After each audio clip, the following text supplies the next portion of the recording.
जय शिवराय शेतकरी मित्रांनो. सुधारित पीक विमा योजनेनुसार जे काही क्रॉप कॅलेंडर त्यांचं आलं होतं, त्यानुसार शेतकऱ्यांना पीक विमा हा जानेवारी महिन्यामध्येच मिळायला पाहिजे होता. आता नेमकी ही सुधारित पीक विमा फसवी निघाली का काय, असं आता वाटायला लागले. आणि त्यानंतर कृषी मंत्री यावर काय म्हणाले, नेमका पीक विम्याला उशीर का होतोय, त्याबद्दल सविस्तर माहिती आपल्याला या व्हिडिओमधून घ्यायची. आता सुधारित पीक विमा आणण्यामागचं नेमकं काय कारण होतं, आता हे जवळपास बऱ्याच जणांना माहिती आहे, पण काही जणांना माहीत नसन. त्याच्यामुळे सांगणं गरजेचं आहे. आता तुम्हाला वाटतं ना आम्हाला माहिती आहे, मग पुन्हा काहून सांगायले.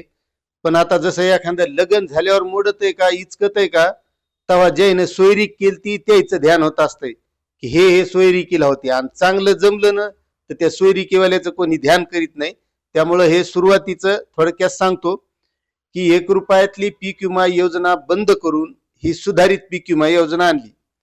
आता त्यावेळची काऊन बंद केली, तर पीक विम्याचे घोटाळे लय उघडे झाले, आणि घोटाळे उघडे झाले, आणि त्या घोटाळ्याचं खापर हे शेतकऱ्यावर फोडण्यात आलं. आता पीक विमा घोटाळे करणारे कोण होते, काय होते, त्याचं काय झालं, त्याचा काहीच मिळ नाही. त्यानं घोटाळे केले असते त्याला पीक विमा मिळाला असेल, पण जे खरे गरजवंत शेतकरी होते त्याचा त्या 1 रुपयात पीक विमा योजनेत 1 रुपयात भाग घेऊन फायदा सुद्धा होत होता. कारण त्यामध्ये महत्वाचे जे ट्रिगर होते, त्या ट्रिगरमुळे शेतकऱ्यांना सुरुवातीला पीक विमा मिळायचा. त्यानंतर पीक कापणीच्या नंतर उंबरठा उत्पादनामध्ये घट झाली तर पुन्हा एकदा पीक विमा मिळायचा. मात्र ते सगळं बंद करून त्या घोटाळ्याचं खापर या शेतकऱ्याच्या डोक्यावर फोडून ती पीक विमा योजना बंद केली. आणि त्याच्यात पुन्हा एक कारण सांगण्यात आलं की या पीक विमा योजनेमुळे या कंपन्यांचं भलं व्हालंय, कारण कंपन्यांचा नफा हा 10,000 कोटीच्या वर गेला होता. हे सगळे कारण सांगितले आणि ती 1 रुपयातली पीक विमा योजना बंद केली आणि ही सुधारित पीक विमा योजना आणली. आणि सुधारित पीक विमा योजनेमध्ये ते काही जे महत्वाचे ट्रिगर होते तेच हटवले आणि उंबरठा उत्पादनावर आधारित शेतकऱ्यांना पीक विमा देऊ केला. मग आता उंबरठा उत्पादनाचे अहवाल केंद्र सरकारकडे गेले, त्याचं क्रॉप कॅलेंडर नुसार शेतकऱ्यांना जानेवारी मध्येच पीक विमा मिळायला पाहिजे. मात्र तोही पीक विमा शेतकऱ्यांना मिळालेला नाही. आणि त्यामध्येच यावर्षी अतिवृष्टी झाली. अतिवृष्टीमध्ये शेतकऱ्यांचं जे नुकसान झालं होतं त्या नुकसानीच्या भरपाईची घोषणा करते वेळेस महाराष्ट्राचे मुख्यमंत्री श्री देवेंद्र फडणवीस यांनीच सांगितलं होतं की जे नुकसानग्रस्त शेतकरी आहेत यांना पीक विमा योजनेच्या माध्यमातून हेक्टरी 17,000 रुपये पीक विमा सरसगट देऊ, असं त्यावेळेस सुद्धा सांगितलं. मात्र त्यावेळेस फक्त 8,500 रुपये जी नुकसान भरपाई दिली. रब्बीचं अनुदान हे 10,000 दिलं, ते पण काही शेतकऱ्याला अजूक मिळालं नाही असे कमेंट करतात. आता तुम्हाला मिळालं का नाही मला काय माहित नाही, मिळालं नसल्यात कमेंट करून सांगा.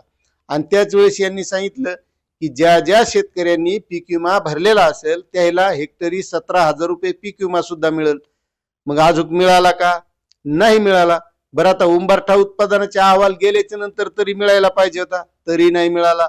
लोकसभेमध्ये देशाचे कृषी मंत्री शिवराज सिंह चौहान यांनी सुद्धा सांगितलं की शेतकऱ्यांना पीक विमा मिळायला पाहिजे.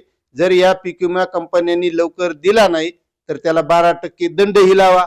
बरं, ते मुद्दलच मिळायला तयार नाहीत तर ते दंडाचं तर लांबच राहिलं. म्हणजे सरकारमधले जे सत्ताधारी आहेत यायनं म्हणून सुद्धा या पीक विमा कंपन्या देत नाहीत. आणि मग या पीक विमा देतात का, आता याच्या अगोदरचे काही उदाहरणं मी अगोदरचा एक व्हिडिओ केला होता त्याच्यामध्ये सांगितलं होतं की यासाठी शेतकऱ्याला आंदोलन उभं करावं लागेल, शेतकऱ्याला पुढे यावं लागेल.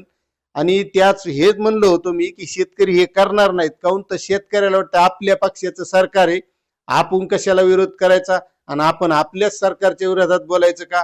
पण आपण एक शेतकरी आहोत, अगोदर शेतकरी आहोत, नंतर आपण कोणत्या तरी पक्षाचे आहोत. आता जो तो सगळ्या कोणत्या ना कोणत्या पक्षाचा असतो, त्यावर मी बोललो होतो.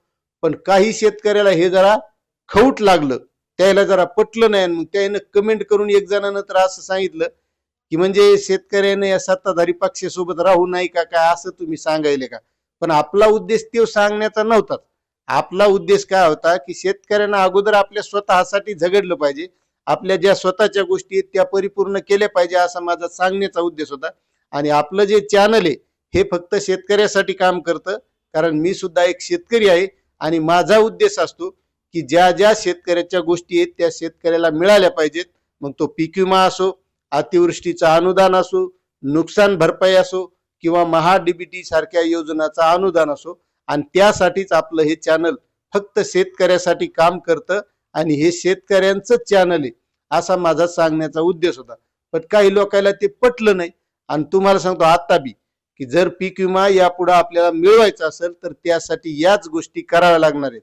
आणि पुन्हा एक त्यामधली महत्वाची गोष्ट सांगतो की यावर्षी विमा घेतलेले शेतकरी हे 91,95,000 विमा संरक्षित क्षेत्र, 58,90,000 हेक्टर आणि एकूण विमा हप्ता रक्कम आहे 2,393 कोटी आणि एकूण विमा संरक्षित रक्कम आहे 31,610 कोटी रुपये. आता तुम्हाला पुन्हा सांगतो कप अँड कॅप मॉडेल आहे म्हणजे 80-110. आता ते थोडा गणिताचा भाग आहे. 80 काय आणि 110 काय आणि 100% काय, तर ते आपण पुढच्या एका स्पेशल व्हिडिओ मध्ये सविस्तर बघू की नेमकं मग या पीक विमा कंपन्या पीक विमा देत नाहीत आणि सरकार याच्यावर का दबाव आणत नाही, आणि सरकारनं दबाव आणला आणि पीक विमा द्यायची वेळ आली ते 80 काय 110 काय आणि 100 काय हे सगळं आपल्याला सविस्तर आहे, थोडं गणिती आहे. हे आपण स्पेशल व्हिडिओ करू त्यासाठी, म्हणजे तुमच्या हेही लक्षात येईल की मग सरकार पीक विमा देत नाही का पीक विमा कंपन्या देत नाहीत. बरं, पीक विमा कंपन्या देत नाहीत तर सरकारनंच या पीक विमा कंपन्याला टेंडर द्यायला असं पीक विमा घ्यायचं. मग या सरकार त्या पीक विमा कंपनीवर दबाव का आणत नाही हे तुमच्या सगळं त्या व्हिडिओमध्ये लक्षात येईल. बरं, आता पुन्हा एक गोष्ट, 1 रुपयातली पीक विमा योजना बंद केली. त्यावेळेस सरकारनं सांगितलं होतं की कृषी समृद्धी योजना आम्ही आणणार आहोत. कशाच्या भरोश्यावर की आता 2% हे शेतकरी रक्कम भरणार आहेत आणि या माध्यमातून मग शासनाचे 5,000 कोटी रुपयाची बचत होणार आहे. आणि मग दरवर्षी 5,000 कोटी रुपये हे कृषी समृद्धी योजनेसाठी शेतकऱ्यांना जी काही भांडवली गुंतवणूक करावी लागते, म्हणजे आपण जे महाडीबीटीच्या माध्यमातून अवजार, यंत्र, ह्या ठिबक ह्या गोष्टी घेतो का, तर त्यासाठी अनुदान आम्ही शेतकऱ्यांना देऊ. पण त्याच्यासाठी 1 रुपया दिला नाही. दरवर्षी 5,000 कोटी रुपयाची बचत होणार म्हणजे 5 वर्षासाठी योजना आणली होती. आता अर्थमंत्री अजितदादा आहेत.